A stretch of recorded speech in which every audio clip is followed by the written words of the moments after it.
Good morning friends, मैं Rashmi. Welcome to PD classes. And आज मैं आपको अपना एपीएस का एक एक्सपीरियंस शेयर करूंगी जो कि आपके इंटरव्यू के लिए बहुत बेनिफिशियल रहेगा। तो सबसे पहले क्या होता है कि इंटरव्यू जब होती है तो हमें बहुत हेजिटेशन होती है, बहुत डर लगता है कि आखिर उनका क्वेश्चन कैसा रहेगा। लेकिन आपको ये वीडियो देखने के बाद बहुत अच्छा लगेगा, आप बहुत कूल फील कीजिएगा। तो सबसे पहले क्या होता है, इंटरव्यू में आपको एक टाइम दी जाती है कि इस टाइम पे आप यहाँ पे आएँ। तो मेरा एक्सपीरियंस जो है, मुझे 8 बजे सुबह में बुलाया गया। तो मैं तो चूँकि ट्रैफिक हो सकती है इसलिए देर से पहुँच सकती हूँ, इसलिए मैं थोड़ी देर पहले गई, यानी मैं 7:30 बजे वहाँ पहुँच गई थी सेंटर पे। फिर हमें 8 बजे एंट्री किया गया और उसके बाद सबसे पहले वहाँ पे आपको कंप्यूटर लैब में ले जाया जाता है, क्योंकि हमारी इंटरव्यू का फर्स्ट स्टेप होता है कंप्यूटर प्रोफिशिएंसी टेस्ट। वहाँ पे लैब में ले जा कर के हमें रोल वाइज नंबर वाइज बुलाया जाता है। तो जब मेरी नंबर आई, फिर लैब में मैं गई थी, वहाँ पे मुझे वेट करने के लिए बोला गया कि मेरी नंबर जब आएगी उस समय मुझे ये सीट प्रदान की जाएगी। चूँकि वहाँ बहुत से कंप्यूटर लगे होते हैं, लेकिन चूँकि काफ़ी मात्रा में स्टूडेंट वहाँ पहुँचते हैं, तो इसलिए स्टेप वाइज यानी नंबर वाइज वहाँ पे बुलाया जाता है टेस्ट के लिए। तो मेरी जब बारी आई, फिर मुझे वहाँ पे बैठाया गया और मुझे एक क्वेश्चन पेपर प्रोवाइड किया गया जिसमें 3 क्वेश्चन थे। ठीक है, फर्स्ट ऑफ ऑल उसमें हमें एक पावर पॉइंट प्रेजेंटेशन बनाना था। वो क्या था कि एक क्रिएटिविटी पे था वो क्वेश्चन, उसी को लेकर हमें उसमें एक पिक्चर भी पुट करना था और साथ ही साथ हमें जो लगे क्रिएटिविटी को लेकर कि जो लिखना चाहिए वो उसमें पुट करना था, यानी हमारे अकॉर्डिंग क्रिएटिविटी क्या होती है उसको वहाँ पे मेंशन किया हुआ था। और सेकेंड क्वेश्चन था जो कि एक्सेल पे था, उसमें जैसे कि कुछ पर्सन का नाम दिया हुआ था और उसकी सैलरी दी गई हुई थी और उसमें वहाँ पे दिखाना था कि वहाँ पे हम फार्मूला लगाकर उसकी पूरी मंथ की सैलरी निकाल कर दिखाएं। तो ये बहुत ही इजी स्टेप होता है। और थर्ड एंड लास्ट था कि हमने जो क्वेश्चन किया उसके लिए डेस्कटॉप पे एक फोल्डर बनाएं और उसको वहाँ पे सेव करें। तो ये बहुत ही अच्छा क्वेश्चन था और इजी था। अब मैंने तो इसको पूरा एंजॉय किया, क्योंकि मैंने पीडी क्लासेस में मेरा इंटरव्यू की तैयारी मैंने पीडी क्लासेस में की थी, तो ये सब मेरे लिए बहुत ही आसान रहता है। तो आप भी इस चीज़ के लिए घबराइए नहीं और इस चीज़ को एंजॉय कीजिएगा वहाँ पे और बिल्कुल फ्री माइंड से जाकर इंटरव्यू दीजिएगा। इसके बाद जब हमने वो क्वेश्चन कर लिया तो हमारी मैम आई, चेक की क्वेश्चन को, मुझे शो करना था कि मैंने क्या क्या क्वेश्चन किया है, कैसे किया था।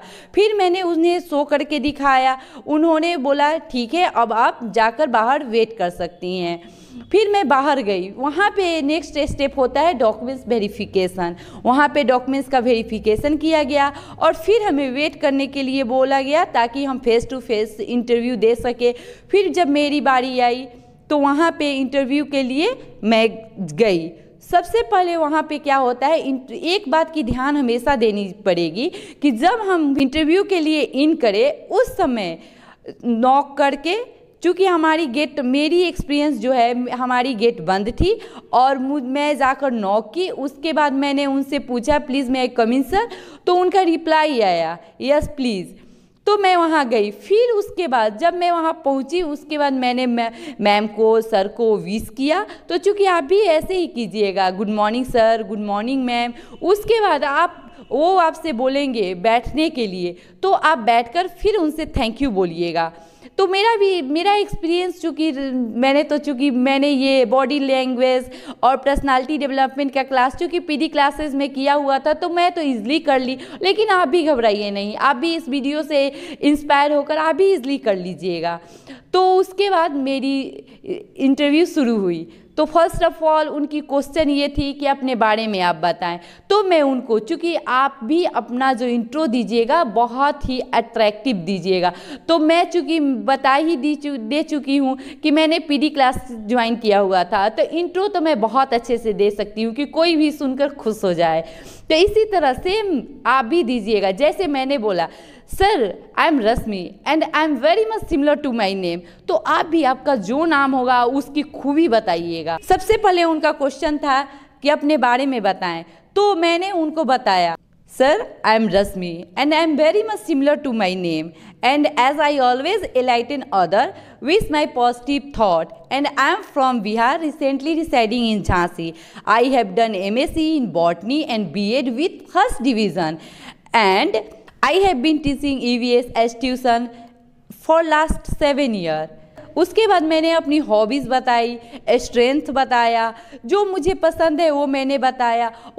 उसके बाद उनका नेक्स्ट क्वेश्चन था अपने फैमिली के बारे में बताएं, तो मैंने बताया कि जैसे मेरी फैमिली, चूँकि मैं जॉइंट फैमिली में रहती हूँ, तो मैंने बताया I live in joint family and I have 1 daughter and 1 सन। तो उन्होंने पूछा कि आपके बच्चे कितने छोटे हैं, कितने साल के हैं, तो मैंने उन्हें बताया 5 साल की मेरी बेटी है, तो मैंने 5 साल बताया।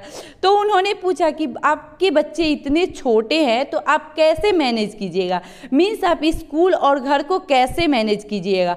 तो इसका मैंने जवाब दिया था कि चूँकि मैं जॉइंट फैमिली में रहती हूँ और चूँकि मेरे जो इन लॉज है वेरी कोऑपरेटिव है एंड मेरी मदर इन लॉज, मैं जहाँ भी पोस्टेड होंगी वहाँ पे मेरे साथ जाने के लिए तैयार है। तो चूँकि ये मेरी अपनी राय है, चूँकि मैं जॉइंट फैमिली से रहती हूँ, मेरे बच्चे हैं, और आप जैसा भी हो, आप अनमैरिड हो, मैरिड हो, तो इस तरह से आप एकदम पॉजिटिव वे में जवाब दीजिएगा ताकि उनको लगे कि सही में आप इस चीज़ को करने के लिए इच्छुक है। यानी हमें डरना नहीं है, एकदम प्रसन्नचित होकर एकदम इंजॉय करके इंटरव्यू देना है और क्वेश्चन को जैसे वो क्वेश्चन करते हैं उस चीज़ को रिप्लाई देना है। उन्होंने नेक्स्ट क्वेश्चन मुझसे किया कि मैं इस चीज़ को करूंगी, अगर मैं एपीएस ज्वाइन करती हूं तो मैं अपने बच्चों को कैसे हैंडल करूंगी और क्या मैं इस लायक हूं कि मुझे लिया जा सके। तो चूँकि मैंने अपनी जो भी पॉजिटिव थॉट थे, मेरी जो भी वेलनेस थी, जो भी एक्सपीरियंस था, तो वो मैंने बताया। तो आपकी भी जो स्ट्रेंथ होगी आप उसको वहाँ पे शो कर सकते हैं। उसके बाद मुझे एक डेमो देने के लिए बोला गया। उन्होंने मुझसे पूछा कि आप किसी टॉपिक को करके आई हैं, मीन्स किसी टॉपिक को तैयार करके लाई हैं जो डेमो दे सके। तो मैंने कहा कि सर मैं तो लाई हूँ तैयार करके, लेकिन आप चाहे जिस भी टॉपिक को दे मैं कर सकती हूँ। तो उन्होंने कहा आप जाइए और अपनी मर्जी से किसी भी टॉपिक पे डेमो देकर दिखाइए। फिर मैं गई, उनको थैंक यू बोला और फिर मैं डेमो देने के लिए गई। तो वहाँ मैंने प्लांट पे डेमो दिया।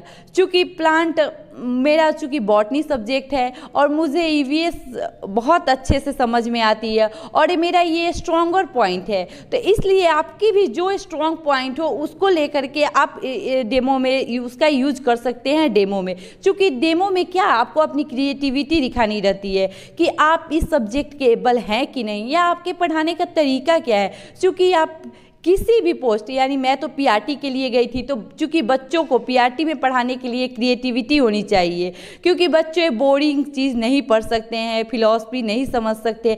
तो उनको सिखाने के लिए यानी डेमो में हम दिखाएंगे कि हम कितने क्रिएटिव हैं। तो मैंने प्लांट को अपने बॉडी, जो भी हमारे बॉडी पार्ट्स हैं उससे जोड़कर मैंने प्लांट वाले चैप्टर को किया। फिर मैं वापस आ गई और वहाँ पर मैंने उनसे परमिशन लिया, फिर मैं बैठ गई। उसके बाद 1-2 क्वेश्चन उन्होंने मुझसे पूछा, मैंने उसका रिप्लाई किया। और सबसे बड़ी बात यह है कि मैंने एक बात वहाँ पे नोटिस किया कि जैसे कि एक तो यू शेप्ड टेबल पे वो लोग बैठे हुए थे और हमारी जो चेयर है कुछ दूरी पे, लगभग 6 फीट दूरी पे हमारी चेयर थी। और यानी कि वो हमें पूरी तरह से वॉच करते हैं कि मेरी बॉडी लैंग्वेज कैसी है, हमारे बोलने का तरीका, हमारे बैठने का तरीका, इन सब पे उनकी ध्यान रहती है। तो इसलिए इस बात को हमेशा ध्यान में रखें कि हमारी बॉडी लैंग्वेज कैसे हो, यानी कैसे हम वहाँ पे बैठ रहे हैं, किस तरीके से रिप्लाई दे रहे हैं, यानी हम टेबल का सहारा तो नहीं ले रहे हैं। और लास्ट में एक और इम्पॉर्टेंट बात बतानी चाहूँगी कि जब भी आप इंटरव्यू दीजिए उसके बाद वेल मैनर से खड़े हो जाइए, थैंक यू बोलिए मैम को, सर को। उसके बाद आप मैनर तरीके से वापस चले जाइए। तो आई होप मेरी एक्सपीरियंस आपके बहुत काम की होगी। आप किसी भी टीचिंग इंटरव्यू के लिए जाए तो आप इस रोल को वहाँ पे फॉलो कर सकते हैं, क्योंकि आप बहुत ही ऑप्टिमिस्टिक है और आशावादी बन के इंटरव्यू दीजिएगा। और मेरी बेस्ट विशेस आपके साथ है और मेरी एक्सपीरियंस आपके साथ है, आपके बहुत काम आएगी। All the best.